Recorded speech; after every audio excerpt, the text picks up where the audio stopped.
Quick, like and subscribe in the next 5 seconds to avoid bad luck during 2020. Please, no! No! No!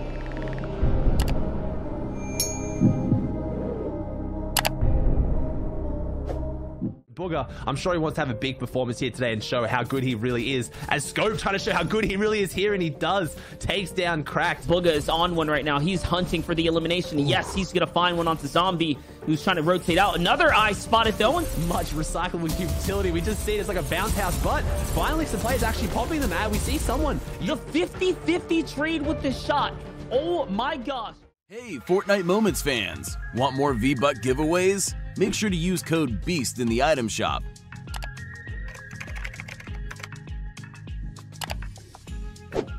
And we'll continue to give out redemption codes just like this. Don't forget to like, subscribe, and turn on post notifications so you don't miss out. Well, the games are ready to go, so we'll throw straight into them. I can't wait for this. NA's the big Titans. Let's see who can take it home. Here we have it, guys. That's right. The battle bus is underway. It's going to be game 1 for day 2 of NA East right here. Let's not forget what's on the line right now. It's the top 50 that move on to break their way into the heats here. We're kicking things off with Reverse 2K, a legend from the Summer Skirmish days, the earliest days of Fortnite competitive. Yeah, I'm seeing early days. I also saw Cease in the feed picking up an elimination, which is already changing things up from yesterday. There's new players in here, but we have the old players, right? Cease did phenomenal yesterday. Going into those last final games, he had the highest average placement of anyone, but I just saw him get an elimination on a new name that I didn't see yesterday. So that means already those new people are coming in and shaking up his drop, and we see Azervo and Class here now going toe-to-toe in a fight that, Monster, you and me watched yesterday at this new kind of, I think it's like a big broken building just to the north of Coral Castle, and things are kind of replaying out like yesterday, but I reckon there's gonna be some shakeups. There's definitely gonna be some shakeups. Let's not forget that Ozervo did qualify yesterday and he requalified today, so his game 1 is not going too hot. Neither did his run yesterday. He only came 93rd overall, so already off to that same track as yesterday, right? Falling off the drop spot, not quite finding his gear and his footing. We're gonna see if today is gonna be his redemption story. I mean, yes, he's already pulled through to the final days, but remember, all he's earning at this point is series points. He's going to need top 50 if he wants to secure his way all the way through. Yeah, that's the hard part. As game 1, maybe coming into this, Azervo thought he maybe had that drop to himself. I can't remember who was dropping on him yesterday. I think it was actually Aspect. So maybe he thought coming into today, I'll have this drop to myself. It's a different day, but no, there's someone else there ready to take it. As we see Bugha at Rickety Rig, a drop that I know, Monster, you and me are familiar with, as we talked about it quite a lot yesterday. This is obviously the drop where Akram had his legendary run on NA West DreamHack Finals, where he absolutely decimated the competition. He came out on top in big points, and now let's see if Bugha can do it here as well. It's a phenomenal drop. I mean, it is a good drop, and just to what we're noticing right now, no one's landing on it, right? So Bugha's got the championship roadmap played out in front of him. Like, quite literally, all he has to do is take the strategy that Arkham created, developed, and put it into play. This is a big opportunity for Bugha, who didn't qualify yesterday. He didn't make it this far in the solo series. So to see him here today, if he can pull home that top 50, that's going to be massive. If not, he's also going to be, reliant or dependent on playing for series points up until the next opportunity is up in the air for grabs. So it's about getting that pressure, right? Getting this qualification out of the way. That way you can ease up and just play to your strong suits. Yeah, it's those big names. It's like Bugha, it's like Scope. They have a lot of pressure on them, right? Bugha, a World Cup Solos winner. You know he feels that pressure. If he doesn't qualify for a major tournament, he streams, you know what his Twitch chat looks like what everyone looks like on social media. Why is Bugha not playing? You start hear those kind of wash creep out, and it must put pressure on them. So Bugha, I'm sure he wants to have a big performance here today and show how good he really is. As Scope trying to show how good he really is here, and he does. Takes down Cracked straight into the box. Beautiful play by Scopes. That aggression we're used to seeing, and it's going to be those players they talked about in the early game. We saw Shio, obviously, and Sundown break it down with Zeke, coming out in that Benji Fishy style, right? Foot on the gas straight away, and looks like Scoped is taking that style. He is one of the cleanest with it. We're jumping over to the other side of the map now, guys. We're tuned in with Elige, who's hiding out, camping out inside of a building right now, just trying to get his placement on. Let's not forget, guys, placement starts getting divvied out at 75th place and below. So you pretty much want to hold out for a little bit as you can. Nearby, though, footsteps are being heard, so Elige on awareness mode, full on. Hairs prickling up here like an animal on defense, and yes, he's going to find Vox here, who had no shield. So unfortunate. This is the second time now, Ozzy, we've seen someone who has qualified 2 days in a row get taken out, and both of which did not do very well yesterday. So Box and Ozervo now off to very, very bad starts.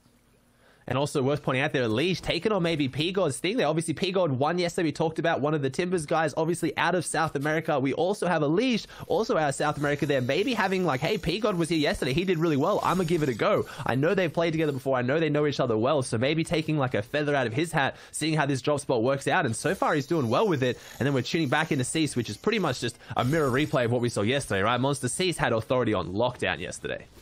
Yeah, he was king of this grapple here. And when he didn't get it, he just grabbed the crash pads and kind of boogied on out. He played to his strengths, which was placement throughout the course of the day. I want to say he had some of the highest placement without the frags to back it up. But, you know, we got the team in the back. We'll see if any of those, you know, statements I'm making right now are true. But regardless of what, Cease was very, very passive. I think at one point we tuned in, he was in third place with only 4 eliminations total. So it shows you that with the grapple, he knows how to play for endgame. He's going to capitalize on placement every single time.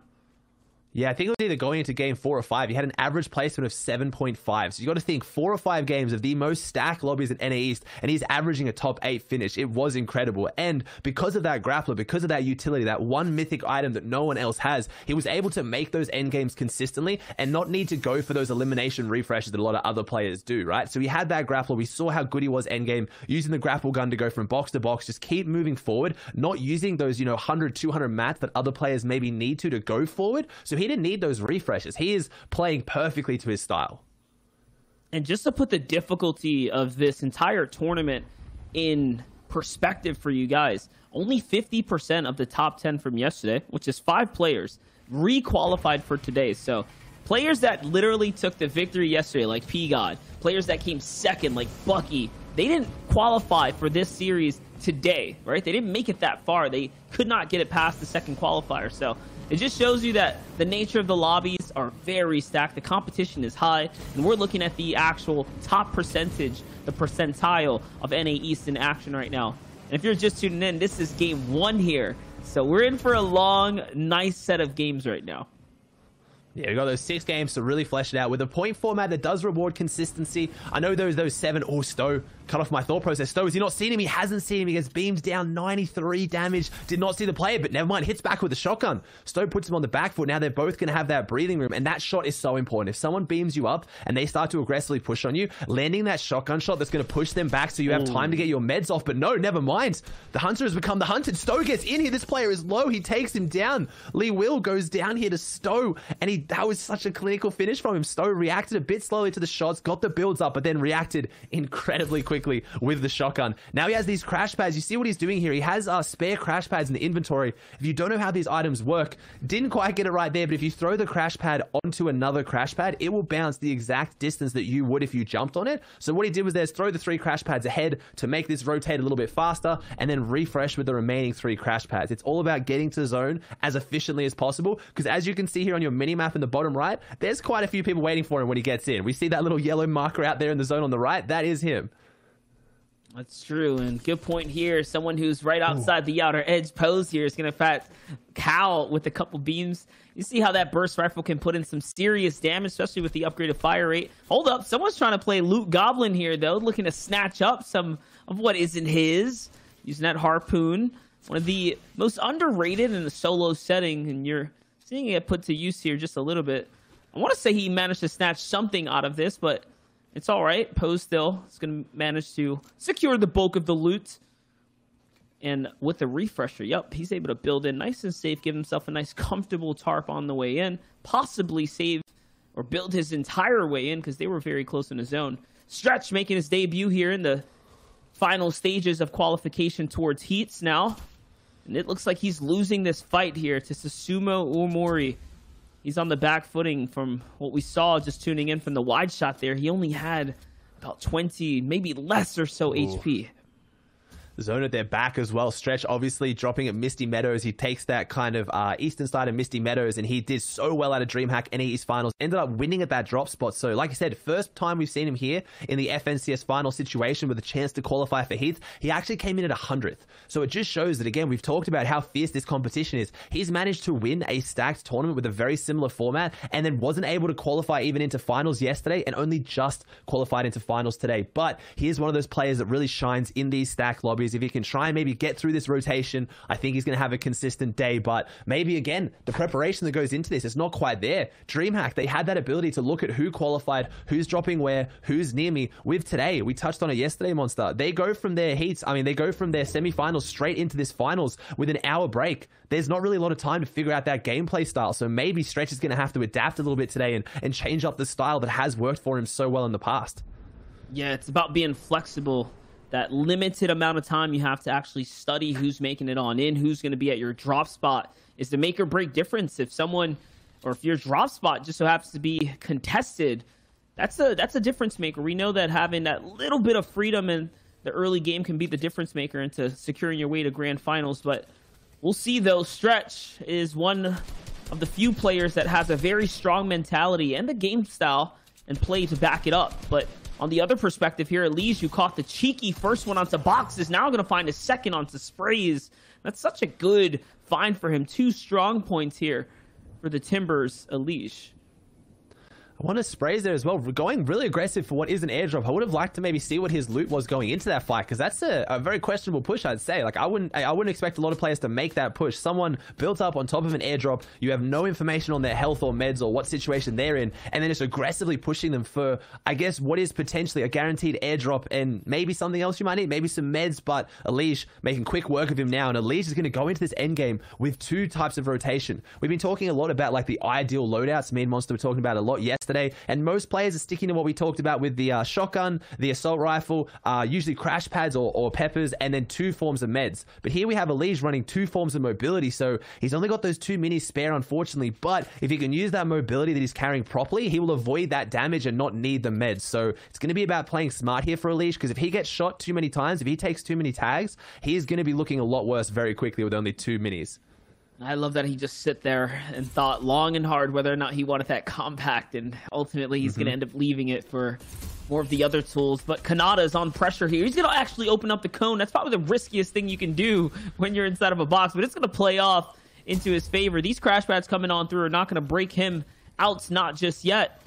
Time to heal off, though. 60 HP. The damage was traded and exchanged.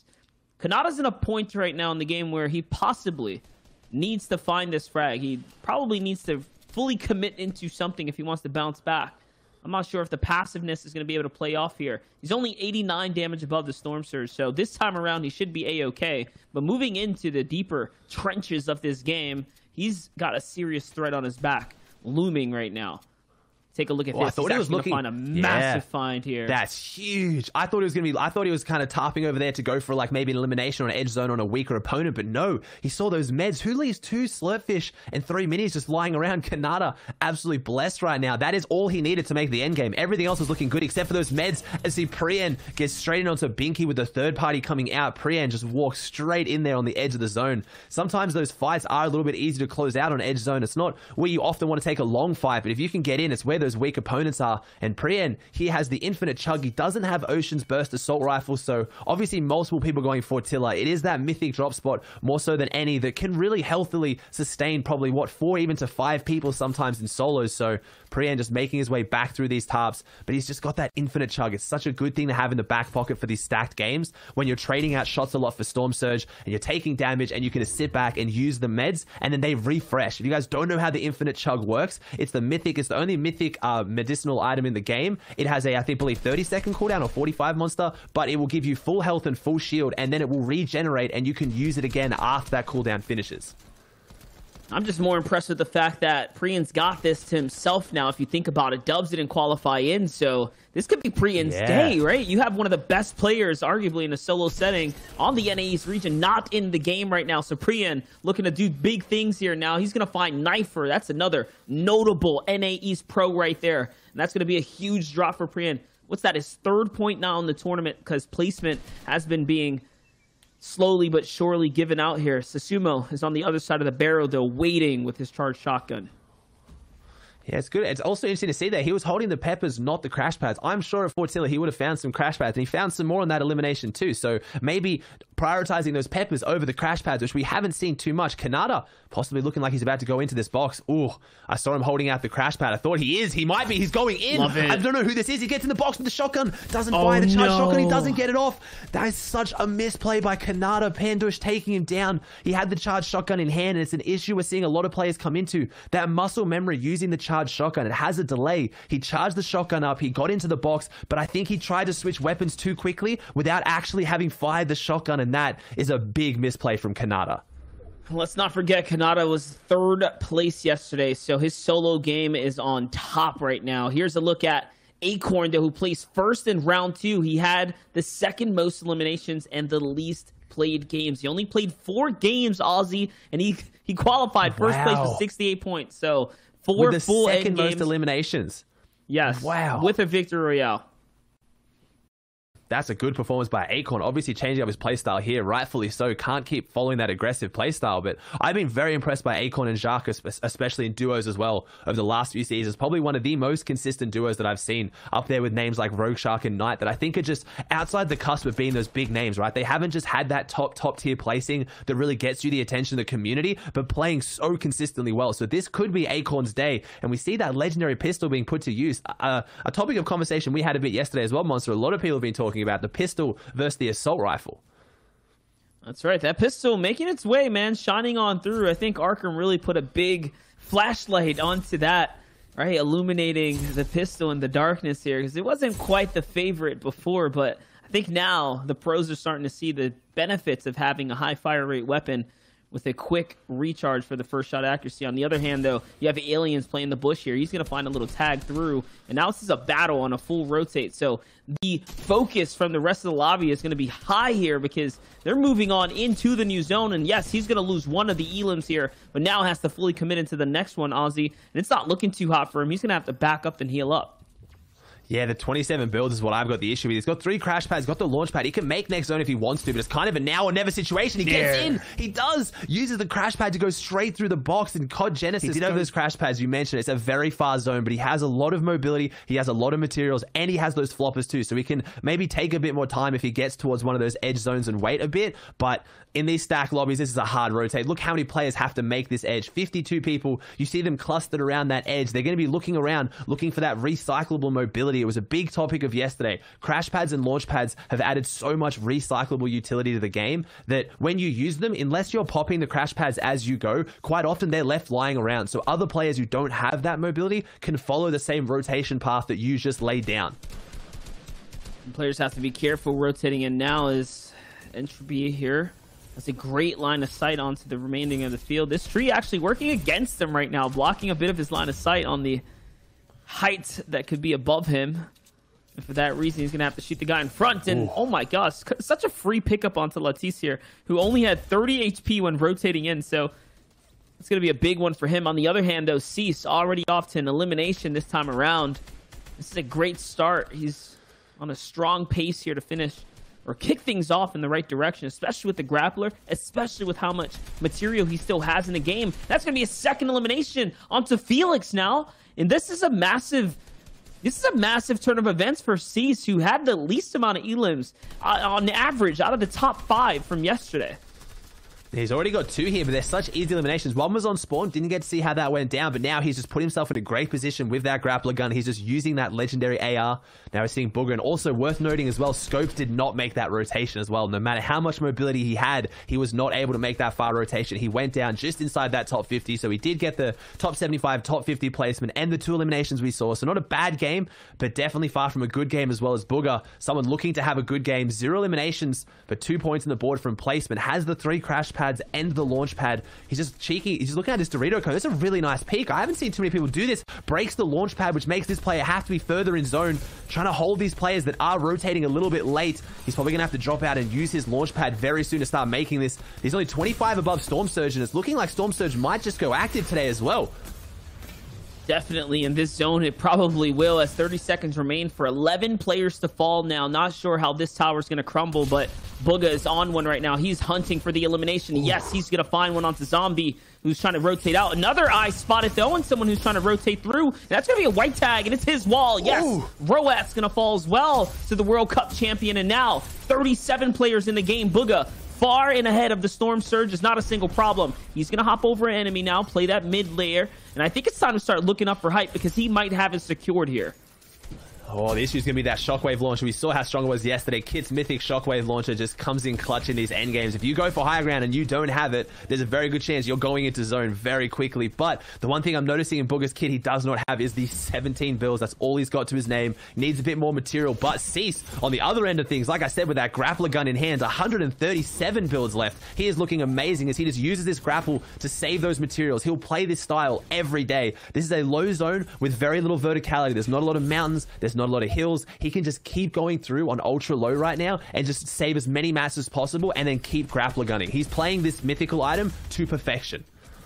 Not only that, he's conserving his chug splashes right now. The boldness from Cease here to decide now, like, you know, I can find the frag, I can find the siphon, and he's actually playing for that because he can easily chug splash, and he had the opportunity to before. Now, though, the threat is rising closer and closer as he is getting deeper into the zone, playing some weird elevation now, though he's on the low. I think he's got a player behind his wall. Yes! And there it is. It's Divine. And just like that, holding on to the splash is probably going to play off here because, yes, he can fully cap off just a little bit more now. On the other side of the perspective, though, Rihan, Bugha still in the game, Azers, Kaz, all of which are NA East Titans on the field here, still in this end game, still stacking on top of one another. I see Elige in the game as well. He's on the lowest layers.